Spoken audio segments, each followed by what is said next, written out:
Assalamualaikum warahmatullahi wabarakatuh. Kembali lagi bersama saya di channel Perisai Nusantara TV. Nah, pada kesempatan kali ini saya akan menayangkan video yang menurut saya sangat menarik untuk kita simak.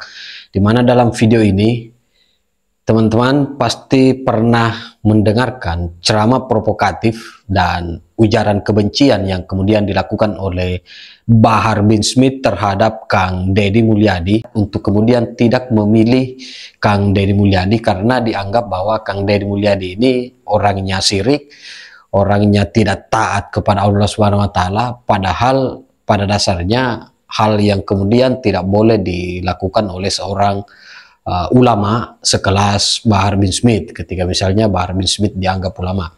Hal ini kemudian direspon tegas oleh Bapak Presiden Prabowo Subianto bahwa Indonesia adalah bangsa yang besar, kita disatukan oleh bingkai perbedaan.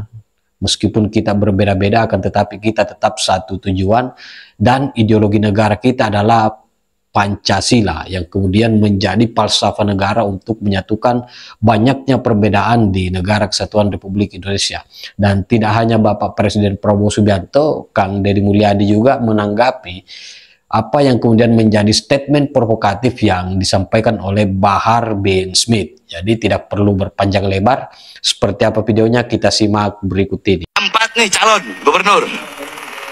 Ya. 1, 2, 3, 4. Ada satu gubernur, Deddy Mulyadi calon. Kalian udah tahu dia bagaimana dulu waktu mimpin Purwakarta? Udah tahu belum? Udah tahu kan? Bagaimana dia? Sifat dia taat sama Allah. Jujur aja taat gak? Patuh gak? Ada segelintir orang yang punya budaya caci maki, jelek-jelekin, cari masalah, ya kan? Padahal saya percaya mereka ini mungkin sudah ditutup hatinya, ditutup matanya. Saya tidak paham mereka itu, ya. Kesulitan, kekurangan kita akui, kita atasi bersama.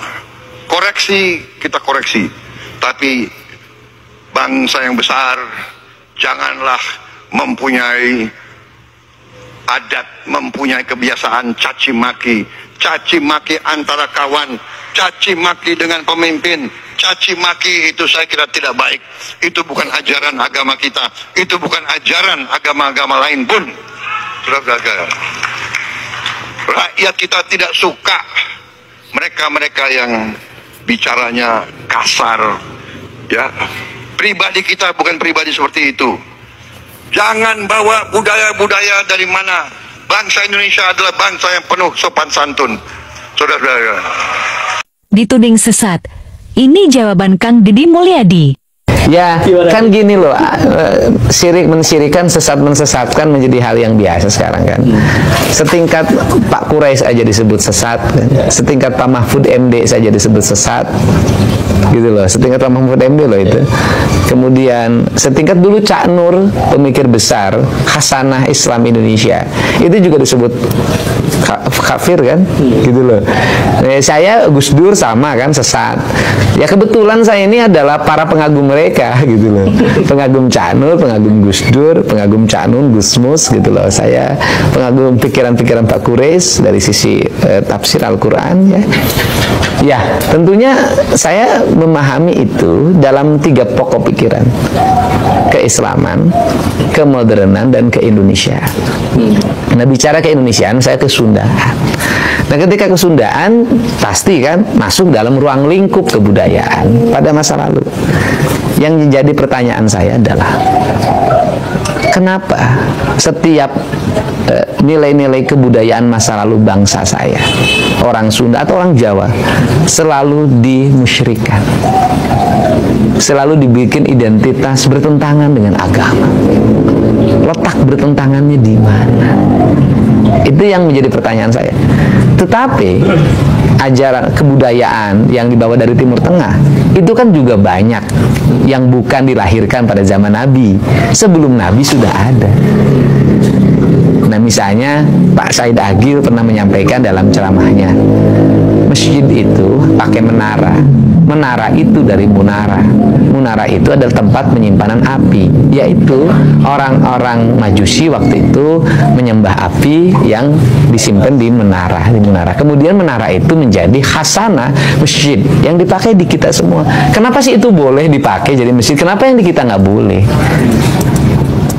Nah, ini yang jadi pertanyaan kita gitu loh. Bagi saya nilai-nilai masa lalu itu penuh kearifan. Misalnya orang Sunda, silih asa, silih asi, silih asu, apa sih tidak arifnya? Ada kereta kencana, kemudian dikasih dikasih ratus, dikasih bunga. Apa bedanya dengan bendera yang dihormati? Kan sama, diarak setahun sekali, orang nonton foto-foto. Apa bedanya dengan bendera yang dihormat? Kan sama aja. Apa benderanya sih dengan bendera ormas, bendera partai? Kan sama gitu loh. Itu kan simbolisasi saja. Ya, kalau itu nggak boleh, bendera ormas juga nggak, jangan dibela-bela dong. Kan ketika nama ormasnya dilecehkan orang lain kan ngamuk. Kan ketika nama partainya dilecehkan orang lain kan orang ngamuk juga. Kan artinya bahwa samalah semuanya juga masih menghormati simbolisasi gitu loh. Cuman beda. Ya cuman beda. Nah itu problemnya apa? Misalnya kain pohon dikasih kain, terus problemnya apa? Katanya itu baik dianggap apa Hindu bukan agama Hindu. Nah pertanyaan saya, ada nggak di India pohon dikasih kain? Nggak ada, itu khas Bali aja, bukan khas Hindu loh, khas Bali. Bali itu khasnya budaya Nusantara.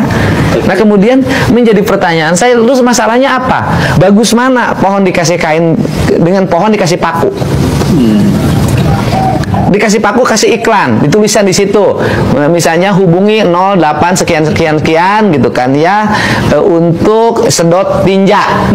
Oke. Bagus mana dengan pohon dikasih kain? Nah, yang dimasalahin kan kain kotak-kotak warna hitam. Nah, kain kotak-kotak warna hitam itu kan bukan barang baru di kita. Semar itu dalam golek, wayang golek itu pasti kainnya kotak-kotak hitam. Hanoman itu kan kotak-kotak, karena orang Indonesia itu mengenal dua warna hitam putih. Kan sama dengan di Mekah. Mekah juga kan hitam, kenapa nggak pink? Kan artinya warna hitam memiliki makna filosofi, warna putih memiliki warna filosofi. Nah kemudian kotak-kotak, nah kalau kotak-kotak juga nggak boleh, papan catur juga nggak boleh. Oke, apa pertimbangannya apa bungkus pohon? Estetika, agar pohon itu nggak ditempelin paku. Dirusak. Kenapa dikasihkan kotak? Karena eksentrik. Karena dikasih kain pink nggak pantas. Nah, yang disebut menistakan itu apa? Orang menistakan agama itu, orang miskin lapar, nggak dikasih makan. Orang kayanya tertawa terbahak-bahak, itu menistakan agama. Anak-anak yatim dibiarkan terlantar. Orang-orang sakit dibiarkan tanpa pengobatan. Itu menistakan agama. Itu kan orang pemahaman Sunda Wiwitan mereka pahami sebagai agama. Saya Sunda Wiwitan saya pahami sebagai ajaran Sunda Wiwitan. Wiwitan itu asal, awal. Ya Sunda Wiwitan Sunda yang mengajarkan tentang awal manusia penciptaannya, kecintaan terhadap lingkungan, kecintaan terhadap bersama, tidak boleh berbuat berlebihan, silih asa, silih asi, silih asu. Lebih ke filosofis dan nilai-nilai ajaran.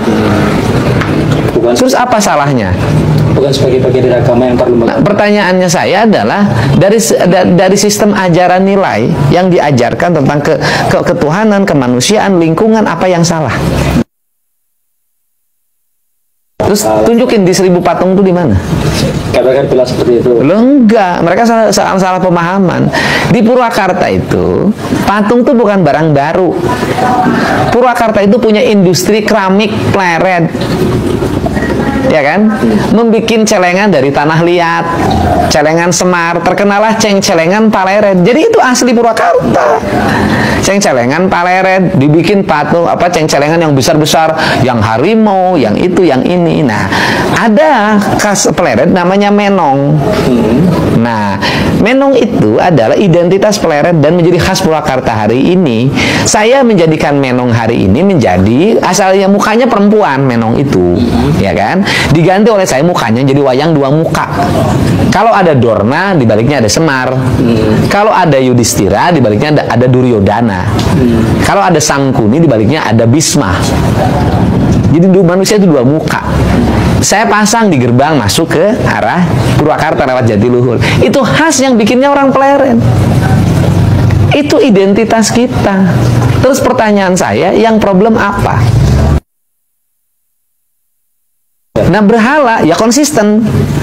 Kalau patung itu dianggap berhala dan tidak boleh, bikin keputusan yang menyeluruh untuk seluruh orang Indonesia.